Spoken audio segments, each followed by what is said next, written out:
Sveiki, tai ką, artėja dar vienos Eurolygos varžybos, šįkart prieš Panathinaikos, nieko nelaukiant pradėkime, taigi pirmas būstas priklauso Žalgiriui, vandenis 29 laipsnis, paskutinis laipsnis, tai dažnai rodo, kad komanda gali būti pavargus arba neužsimotyvavus.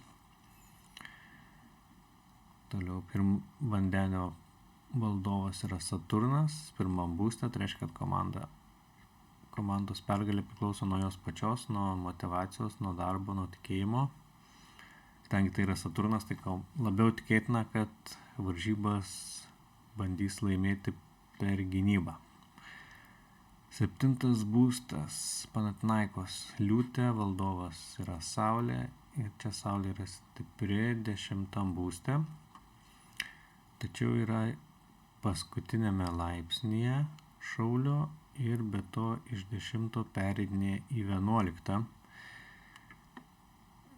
Tai jūs pirmą iš greito ženklo pereina į lėtą ženklą ir be to 11 būste jaučiasi ne taip gerai kaip 10, tai šiek tiek praranda savo stiprybę. Toliau Fortūnos tašką turime pirmam būste, tai pliusas Žalgiriui ir taip pat turime kylantį mazgą, irgi pliusas Žalgiriui. Todėl manau, kad turėtų Žalgiris šitas varžybas laimėti. Nors ir paskutinis laipsnis neramina, bet tikiu, kad viskas bus gerai.